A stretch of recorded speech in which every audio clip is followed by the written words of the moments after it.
Yeah, it was going over 1 mile per hour. And for people who didn't know why, like, why is this slowing down over land? Well, hurricanes like to breed off of hot water. That's how they actually gain strength, which is why typically in the Caribbean area where it has waters, they're almost in the 90s, or actually sometimes even in the 90s right now, actually that part of the year, so actually was in the 90s.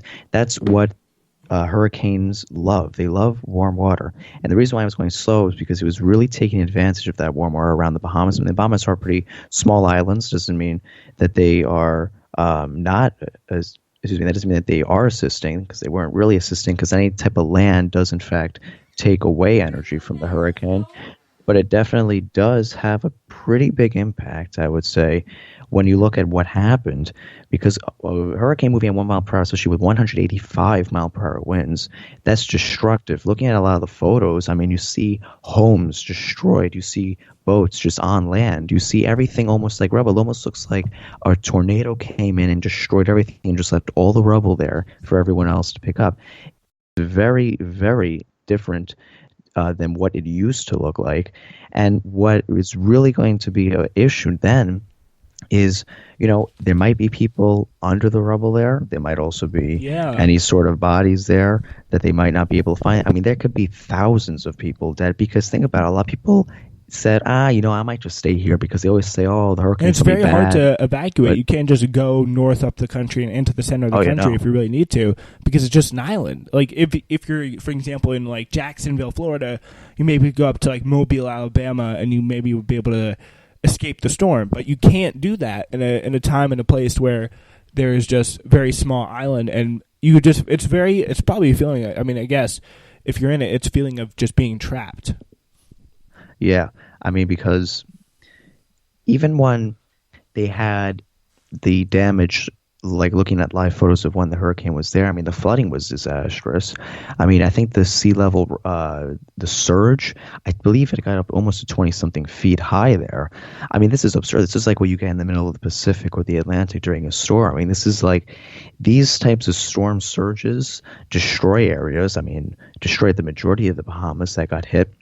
You look at Grand Island, that place is ravaged, because that's actually where the eye was sitting over for almost 16 hours. And the eye has the strongest forces of wind in the hurricane, which there you're going to be maybe 200 miles plus an hour of wind speeds, which is especially ridiculous. Outside the storm is outside just outside the eye of the storm is the most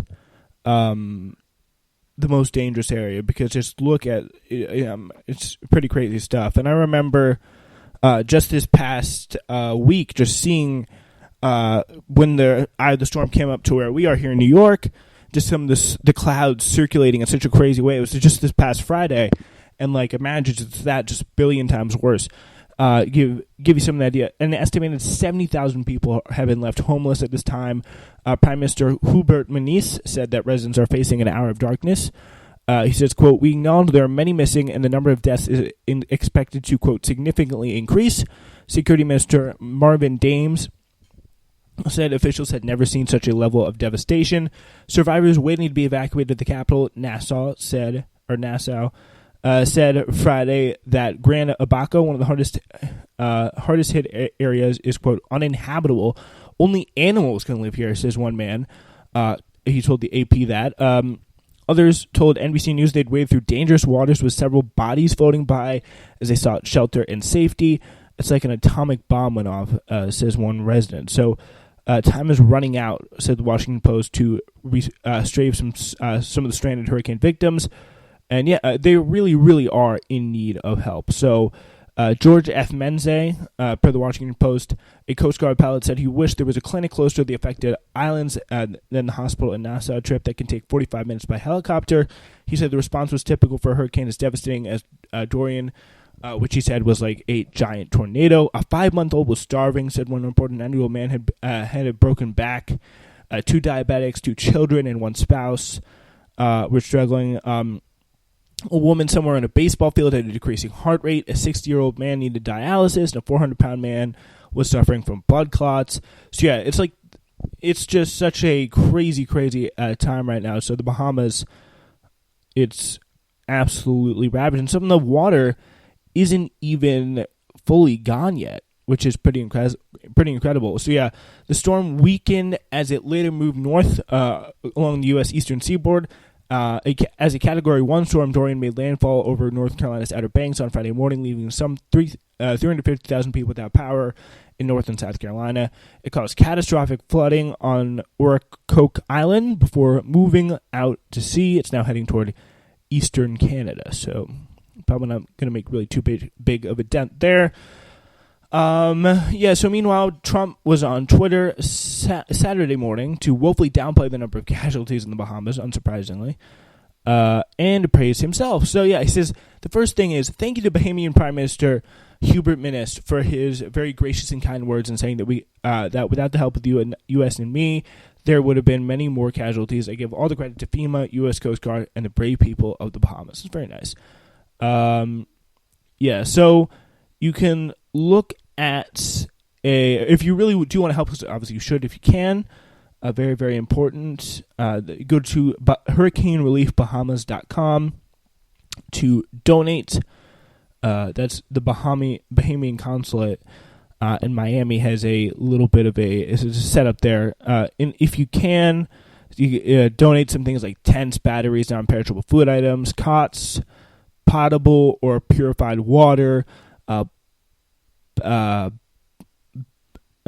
blankets, water canisters, or water bladders is what they're called, insect repellents, flashlights, water containers, first aid items, portable generators, plastic tarp, hygiene kits, just all the things that people need. So you donate, please, at hurricanereliefbahamas.com. That's the place you're going to want to go for that.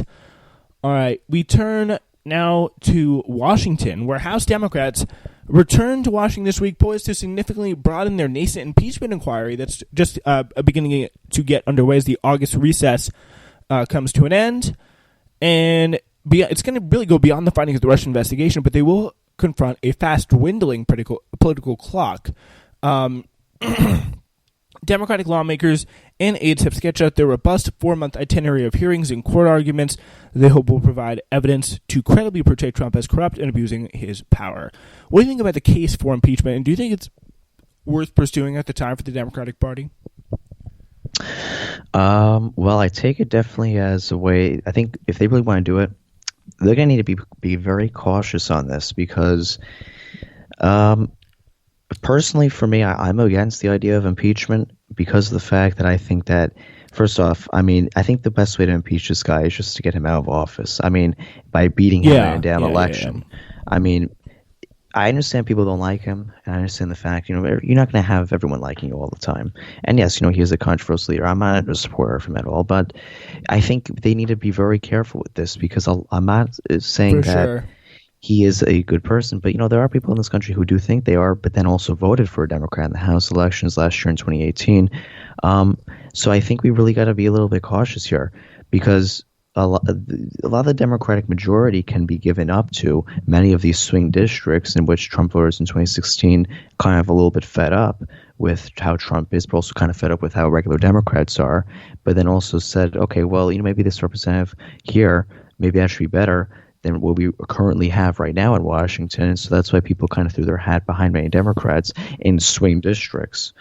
And that is one part of it I think we should be cautious about. I think the other part we should also be cautious about is if it actually doesn't go through in a good way. Because if we don't find enough information to impeach the guy, then he's just going to use it as a way to basically say, oh, these people are trying to just get me out for no reason because they don't like me. And that's just going to rally up his base even more to try to get them out to vote and then possibly have Trump win another 4 years in 2020. Yeah, what I really think what worries me is like the fact that they won't have. I think that you can definitely make the case for impeachment because there's a lot of different pieces of information. I think if you do it competently enough, if you have some of the displays of some of the abuses of power, not really just talking about Russia, but talking about things that are very much deeper than that, maybe some Russia adjacent things, something money, corruption, things like that. If you make the case competently, I think, and correct me, I don't know what you're saying. I think there's enough evidence that if you make the case competently, can you do that? You can do that, and you really can rally the public behind this. But Do you agree with me there? And even if you do you think the Democrats are capable right now, especially in their leadership, are capable enough to run a PR campaign that is that direct in impeaching the president, or do they even really want to? Is a real question, I think. I don't even, to be honest with you, I don't even think the Democrat leadership really wants to go through with an impeachment. No, I don't think so. I mean, either. I definitely do get that message pretty clearly from all of them, especially from Pelosi. Yeah, definitely from Pelosi. I mean, but Pelosi does have a good point, though. I mean, if you really want to beat him in an election. I mean, we have a chance. An election brings us a new start, a fresh page to our country. Even if we re-elect someone, yeah, some people may disagree with me on that part, but you really do. I mean, you look at most presidents after they get reelected, they go on to doing other things instead of going on their main promise. Like Obama did Obamacare for years, and he focused on climate change and the economy after his 2012 election. So these are a lot of things that change in some presidents after they have a re-election, and so, or actually an election, because some presidents don't get re-elected. But when we elect someone, that's a new start, a fresh page for our country. We start blank again. We start from page one, and we have to rewrite our story in some sense. And I feel like that's the best shot right now for the country to do that. I mean, impeachment, look, if he did something very vilely against the laws of this country, like to the point where it was pretty clear that we should just impeach the guy, fine. I'm okay with that, but I also would be a little bit cautious because I feel like in some sense we might be kind of going off a level one sourcing instead of deep, like internet, like, going deep into the ground and finding the majority of our sourcing here. And yeah, the Russia is a perfect example of one source, but you can't just have one source to do it. I mean, yeah, you could also look at what happened the other day with Pence going to England. So what did happen with that? He stayed at a Trump hotel, which was 2 hours away from the main venue that he was going to, which was kind of ridiculous because they had a hotel like 10 minutes away that was still high-end. It was the international, one of the high-end international hotels. But Trump instead insisted to Mike Pence that he stay at the Trump Resort in Scotland, which was 2 hours away from his venue that Mike Pence had to go to. That was the venue, I think it was with the Polish leader, if I'm correct, that Trump got out of. He wasn't going to go. Trump wasn't going to go. But he was like, I'm going to stay here because of Dorian's path and see what happens here. And then he said, Pence, you go for me. And then he was like, okay, Pence, you stay in this hotel. And, that was paid by taxpayers. And where does that money go? It goes to Trump. It goes to the Trump hotel system. Where does that money go? It goes right back into the Trump family trust. So pretty big conflict of interest right there. That could definitely be another piece of evidence right there if they really want to go through with impeachment. But I think that the best option right now, look, we're a year and 2 months away from Election Day. I think that the best option for us right now is just to wait, to be honest with you, because Mike Pence is not going to be a better leader in any sort of way if we actually do go through with impeachment with Trump, which was not even going to happen because the Republicans in the Senate are not going to go through with it. And it's just going to be a whole big waste of time. And then also, I think the other thing why I also say we should be cautious is impeachment proceedings take a while to go through. Americans may feel, well, these people aren't really looking out for me. They're looking out for maybe more just to impeach President Trump just to get their own agenda in. That's what some people might come out and think and say. So that's the other thing we really got to be cautious about because people want change and they're not getting that from Washington right now. Do you think there is, as it currently stands, like if just based on what you've seen, the evidence that you really read, do you think there is enough evidence to impeach Trump for some of the crimes that he has already done?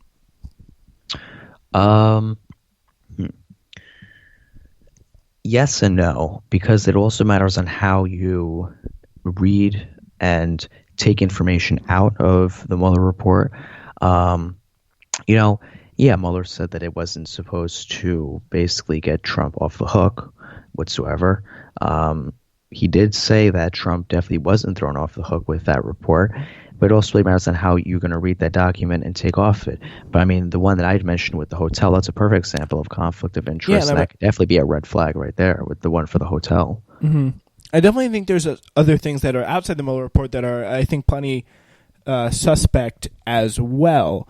And I think a very important thing you mentioned there just before was the idea of the Republicans having control of the Senate, because that's obviously going to be a very, very tough thing to do. And I think the Republicans in the Senate are going to have a very, very hard time flipping them. And obviously the first point of interest would be to try and maybe see that the Democrats could